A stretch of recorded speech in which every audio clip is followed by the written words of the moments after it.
नमस्कार, बहुत बहुत स्वागत है आपका। आप देख रहे हैं कल की तैयारी। मैं हूं आपके साथ प्रशांत पांडे। एक ऐसा शो जहां पर हम आज के बाजार का पूरा ब्यौरा, पूरी जानकारी, हर एक ट्रेंड्स आपके सामने रखते हैं और उस आधार पर कल के बाजार में कहां नजर रखनी है, सिर्फ इंडेक्स लेवल पे नहीं बल्कि किन सेक्टर पर आपको खास रणनीति के साथ आगे बढ़ना है, ये सभी हमारे एक्सपर्ट आपको बताते हैं। इसके अलावा हम आपके सवालों को भी शामिल करते हैं, लेकिन यहां पर हम पिछले शो में पूछे गए सवालों को ही शामिल करते हैं। यानी कल की तैयारी में जो पिछले शो के दौरान सवाल पूछे गए हैं उनके जवाब हम आज देंगे। तो आप अपने सवाल यूट्यूब पर, सोशल मीडिया पर हमसे पूछ सकते हैं। हमारे सोशल मीडिया प्लेटफॉर्म पर जाकर आप #KKT स्पेस अपना सवाल ट्विटर, फेसबुक, इन सभी जगहों पर पूछ सकते हैं।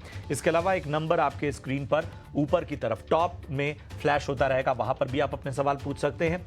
यही नहीं, यूट्यूब पर कमेंट करके भी आप अपने सवाल हम तक पहुंचा सकते हैं। यूट्यूब के सवालों को याद रखिए, आज जो सवाल आप पूछेंगे वो हम कल के शो में शामिल करेंगे, लेकिन समय सीमा होती है, तो जितने ज्यादा सवाल हैं इस समय सीमा में उतने ही सवालों को शामिल कर पाते हैं। इसलिए जिन दर्शकों के सवाल हम नहीं ले पाते हैं उनसे हम माफी चाहते हैं, क्योंकि समय सीमा है। चलिए, ये तो था सवाल पूछने का तरीका और तमाम बातें। अब चर्चा में शामिल करते हैं अपने साथ दो बेहद खास एक्सपर्ट्स को। हमारे साथ एंजल वन के टेक्निकल एनालिस्ट राजेश भोसले साहब जुड़ चुके हैं और जैनम ब्रोकिंग के किरण जानी साहब भी हमारे साथ चर्चा में शामिल हो रहे हैं। आप दोनों का बहुत बहुत स्वागत। और किरण जी और राजेश जी, आप दोनों को जन्माष्टमी की हमारी ओर से ढेर सारी शुभकामनाएं। हम आपके पास तमाम रणनीति के लिए आए, उससे पहले जरा बाजार पर एक निगाह डाल लेते हैं। तो जाहिर सी बात है कि बाजार में आज बेहतर संकेत नजर आए। ग्लोबल जो पॉजिटिविटी थी उसको बाजार ने अच्छे से कैरी किया और यही वजह थी कि जो पॉजिटिविटी हमें बाजार में पिछले 7 दिनों में नजर आ रही थी वही आज हफ्ते के शुरुआती दिनों में भी देखने को मिली। अब इस तेजी में जो निफ्टी था वो 25,000 के ऊपर बंद होने में कामयाब रहा। बैंक निफ्टी की बात करें तो यहां पर 51,150 के करीब बंद हुआ। 214 अंकों की बाजार बंद होने तक तेजी नजर आई। 187 अंकों की तेजी हमें निफ्टी में नजर आई। अब इस तेजी को लीड करने वाले जो स्टॉक रहे, मेटल स्टॉक्स में देखिए हिंडाल्को, सेल, नैल्को, ये सभी आज चलते हुए नजर आए। इसके अलावा निफ्टी 50 गेनर्स की सूची में भी हिंडाल्को ने जगह बनाई। HCL टेक का, इसके अलावा NTPC, Bajaj Finserv, ONGC, Tech Mahindra, JSW जैसे स्टॉक रहे जहां पर हमें 1.5 से 4% तक की तेजी देखने को मिली। अब हम निफ्टी 50 लूजर्स की अगर हम बात करें तो Apollo hospital, Hero Moto, Adani ports, Maruti Suzuki, SDFC life जैसे स्टॉक थे जो कि आज लाल निशान में कारोबार करते नजर आए। लेकिन आज दिग्गज चले हैं। देखिए, रिलायंस में आज तेजी नजर आई। इसके अलावा HDFC, ICICI में वैसी दमदार तेजी नहीं थी, लेकिन फिर भी बाजार को संभाले रखा। मेटल में जैसा हमने आपको बताया, IT पॉकेट्स में जेरोम पावेल के स्टेटमेंट के बाद ये उम्मीद जैसी की जा रही थी वैसी रैली एक बार फिर नजर आई। IT के स्टॉक में चौतरफा आज खरीदारी देखने को मिली। तो ये था बाजार का मूड माहौल। और इन सब के बीच में हम देखें अगर एडवांस डिक्लाइन रेशियो को, तो अच्छा बेहतर नजर आया। 1381 शेयर ऐसे थे जो कि हरे निशान में कारोबार करते नजर आए। 1184 शेयर ऐसे रहे जो कि आज दबाव इन पर नजर आया। तो किरण जी, मैं आपके पास सबसे पहले आना चाहूंगा, क्या अपनाई जाए कल इंडेक्स पर रणनीति? जो निफ्टी और बैंक निफ्टी, इन दोनों ने अपने जो हायर लेवल्स हैं उनको टच किया है और यहां पर जाहिर सी बात है जो भी इन्वेस्टर है उसके लिए रणनीति अहम हो जाती है। कल बाजार में किन लेवल्स पर नजर रखा जाए, चाहे हम अपर लेवल्स पे देखें चाहे निचले स्तरों पे देखें। Good afternoon everyone. और जैसे आपने बताया वैसे सभी दर्शकों को, आपकी टीम को और साथ ही पैनलिस्ट को जन्माष्टमी की हार्दिक शुभकामनाएं। जिस तरह से हम मार्केट में ओवरऑल आउटलुक देख रहे हैं अभी टेक्निकली डेफिनेटली निफ्टी ने अपने ऑल टाइम हाईज को टच किया है। कहीं ना कहीं वहां पे एक positive bullish flag pattern breakout हम देख रहे हैं। मोमेंटम इंडिकेटर भी वापस अपने बुलिश जोन के अंदर आ रहे हैं। और जिस तरह से 24,900 और 25,000 की कॉल में ओपन इंटरेस्ट था और आज वहां पे एक अच्छा खासा क्लोजिंग हमें देखने को मिला है, तो डेफिनेटली ये तेजी कंटिन्यू रह सकती है। कोई भी गिरावट आती है तो बाय ऑन डिप्स हमें करना चाहिए। ओवरऑल नीचे में जब तक अब 24,800 का लेवल ब्रेक नहीं होता है तब तक हमें बाय ऑन डिप्स की स्ट्रैटेजी कंटिन्यू करनी चाहिए। जिनके पास भी है वो 24,800 का एक स्टॉप लॉस रख सकते हैं। और ये जो रेंज ब्रेकआउट हम देख रहे हैं, तो अगर मार्केट 24,800 के ऊपर टिका रहा तो 25,300 25,400 तक जाने की गुंजाइश निफ्टी में एज ऑफ नाउ लग रही है। So not for the intraday, परंतु ओवरऑल एक एक्सपायरी व्यू के हिसाब से आप लेके चल सकते हो। तो बाय ऑन डिप्स की स्ट्रैटेजी निफ्टी के अंदर रहेगी। बैंक निफ्टी के अंदर देखिए तो कहीं न कहीं मार्केट एक गैप अप ओपनिंग करके हाई लेवल्स पर गया था, टिक नहीं पाया।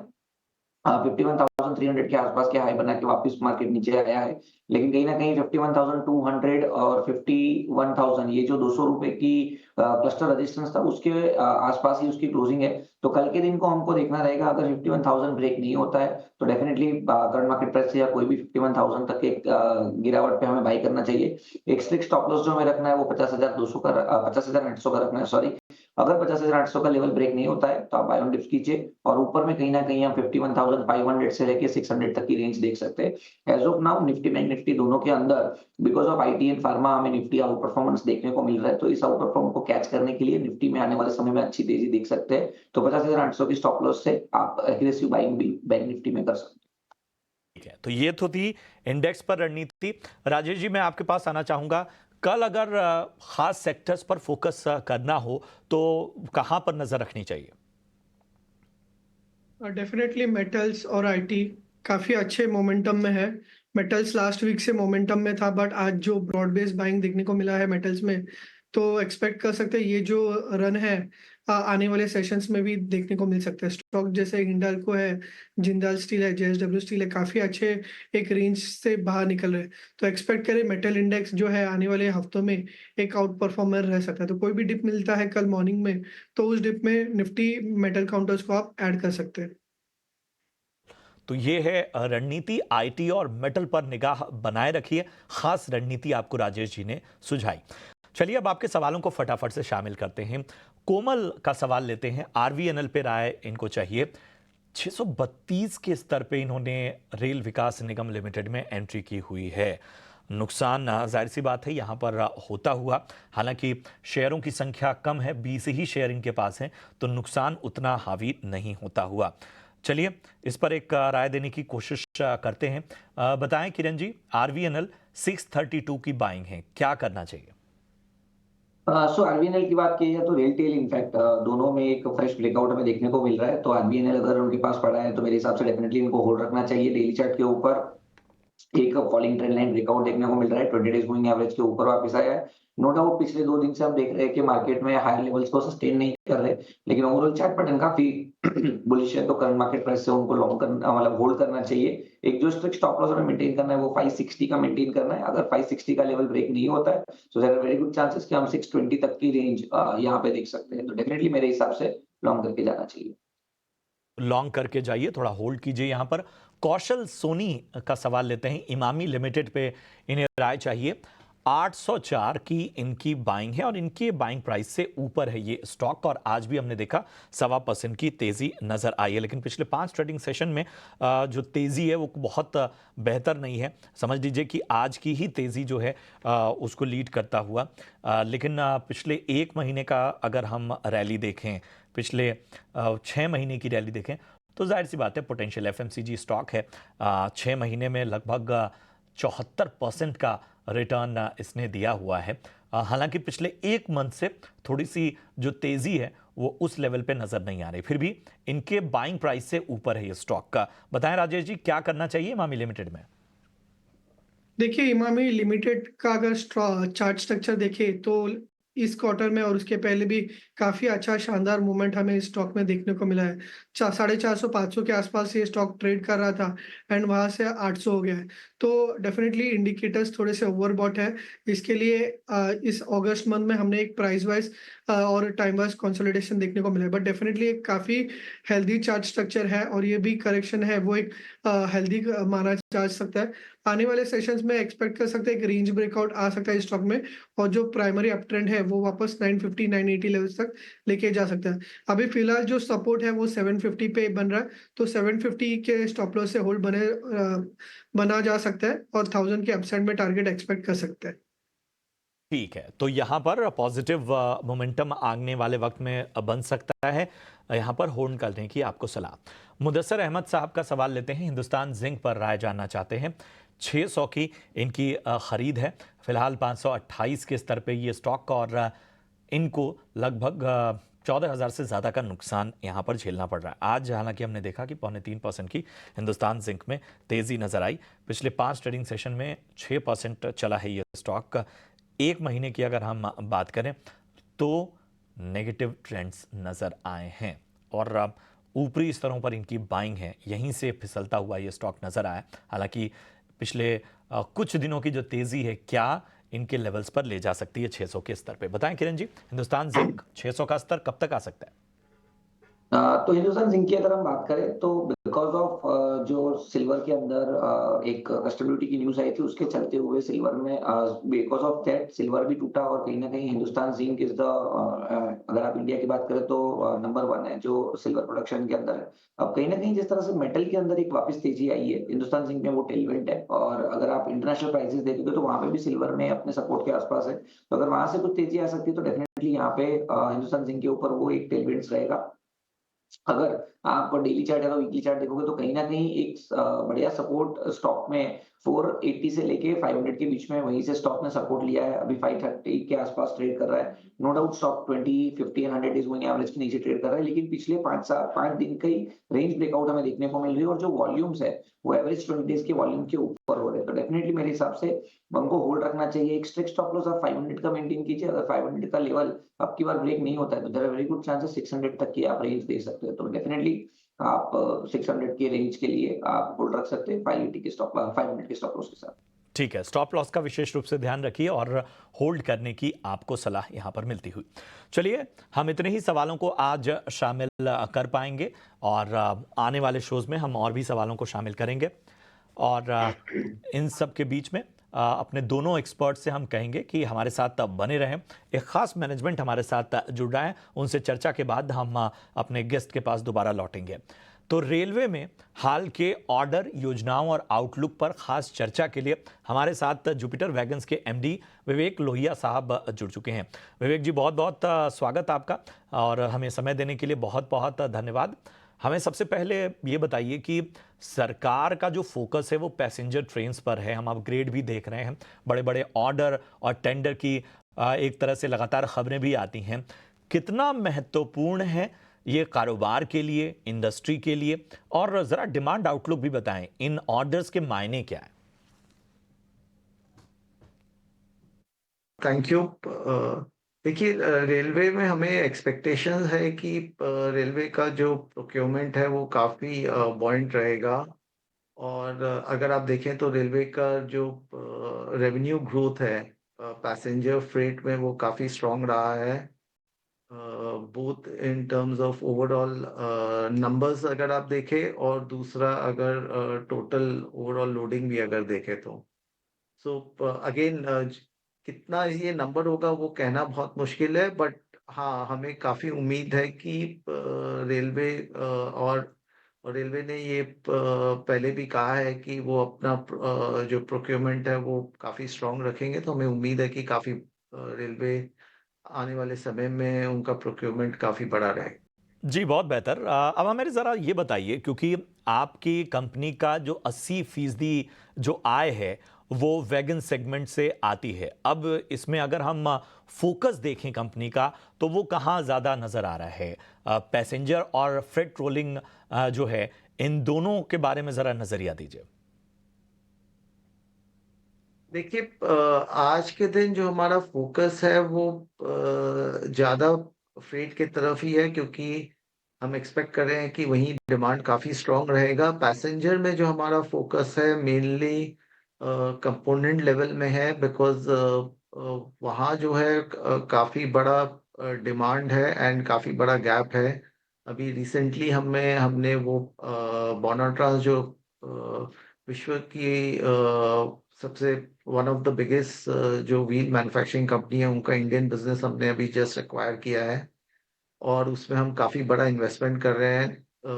नेक्स्ट साल 1.5 साल में हम करीब करीब 2000 करोड़ का उसमें इंक्रीमेंटल इन्वेस्टमेंट हम करने वाले हैं। और व्हील और एक्सेल में हम काफ़ी बड़ा डिमांड देख रहे हैं। आज के दिन करीब करीब 30,000 व्हील और एक्सेल के टेंडर्स में ऑलरेडी हम पार्टिसिपेट कर रहे हैं। और इस साल हमारी उम्मीद है कि हमारी नेक्स्ट साल 2 साल में हमारे रेवेन्यूज उसमें 1000 करोड़ से ऊपर हम रेवेन्यू की भी उम्मीद कर रहे हैं उस बिजनेस से। उसके अलावा जो ब्रेक बिजनेस है उसमें हमारा काफी बड़ा फोकस है। आज के दिन हमारे पास 200 करोड़ के ऊपर के ऑर्डर्स हैं।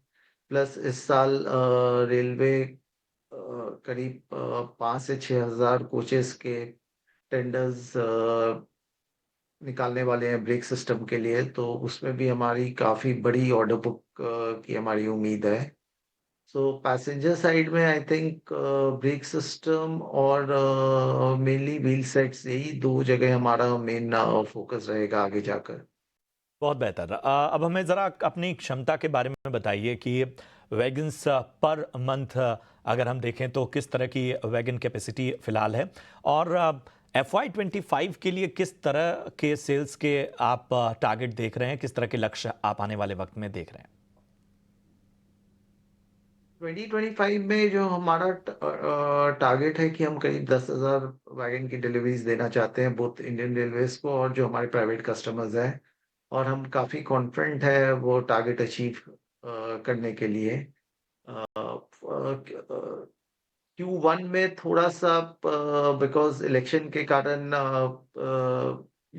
वॉल्यूम में थोड़ा सा हमें हिट हुआ था, बट ऑलरेडी उसमें काफी पिकअप आ गया है और आगे जाकर फर्दर मोमेंटम हम एक्सपेक्ट कर रहे हैं। उसके अलावा हम अब हमारी फाउंड्री कैपेसिटी हमने काफी एडिशन किया है फाउंड्री कैपेसिटी में। सो डेफिनेटली अगर लास्ट ईयर से आप कंपेयर करें तो हमारे both revenues as well as the number of wagon जो हम डिलीवर करेंगे उसमें काफी क्वांटम जंप आपको दिखाई देगा। बट उसके अलावा भी जैसे मैंने आपसे कहा कि wheel sets, brake systems, couplers, अभी हम नेक्स्ट 2-3 महीने में हम अपना ईवी व्हीकल लॉन्च करने वाले हैं, तो ये इन सेगमेंट्स में भी हमें काफी बॉयंसी दिख रहा है और हमें काफी उम्मीद है। तो आगे जाकर अगर आप रेवेन्यू प्रोफाइल अगर आप कंपनी का देखेंगे तो वैगन का जो शेयर है रेवेन्यू, दो वैगन नंबर्स हमारे काफी बढ़ेंगे, बट ओवरऑल जो रेवेन्यू। बिल्कुल, बहुत बहुत शुक्रिया करेंगे आपका इस अहम चर्चा के लिए विवेक जी, और कंपनी के कारोबार पर भी बातचीत करने के लिए बहुत बहुत धन्यवाद आपको और आपकी पूरी टीम को। आपके कारोबार के लिए हमारी ओर से ढेर सारी शुभकामनाएं।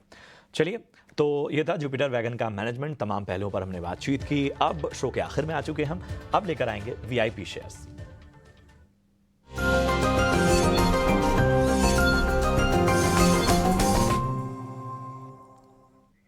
तो सबसे पहले राजेश जी, मैं आपके पास आना चाहूंगा। बताइए, VIP पिक के तौर पर आज आपकी नजर कहाँ है? देखिए, मेटल्स में आज काफी अच्छा मोमेंटम था, और मेटल्स में से मेरा एक पिक है हिंडाल को। अगर आप देखें तो एक रेंज में ट्रेड कर रहा था, एंड उसका जो प्रीवियस मंथ का जो स्विंग हाई है उसको क्रॉस किया है। वॉल्यूम एक्टिविटी भी देखे तो काफी अट्रैक्टिव है, एंड एक्सपेक्ट कर रहे हैं कि आने वाले सेशंस में या एंड आने वाली वीक में मेटल्स आउटशाइन करेगा, और ये भी एक अच्छा परफॉर्मेंस दे सकता है स्टॉक। तो हिंडाल को मैं बाय कर सकते हैं इन द नियर टर्म। 760 के टारगेट एक्सपेक्ट कर सकते हैं, और जो स्टॉप लॉस है वो 694 का रख सकते हैं।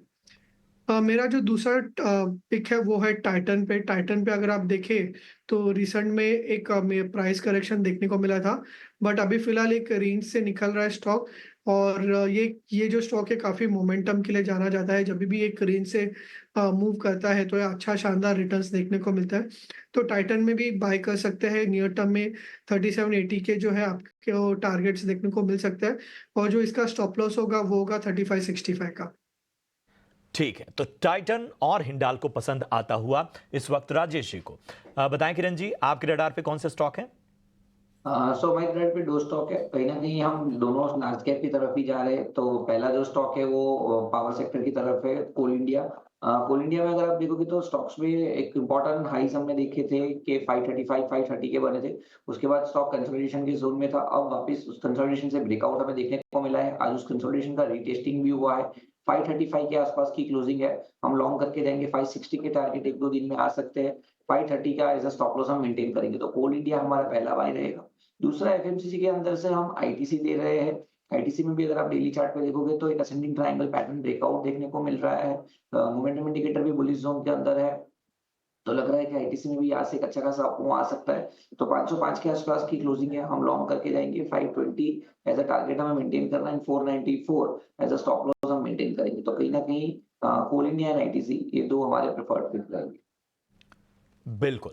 तो कोल इंडिया और आईटीसी ये पसंद आता हुआ किरण जी को। आप दोनों का बहुत बहुत शुक्रिया, राजेश जी और किरण जी, चर्चा में जुड़ने के लिए, निवेशकों का मार्गदर्शन करने के लिए, कमाई के मौके बताने के लिए। फिलहाल कल की तैयारी में मुझे और मेरी पूरी टीम को दीजिए इजाजत, लेकिन आप देखते रहिए ईटी नाउ स्वदेश। नमस्कार।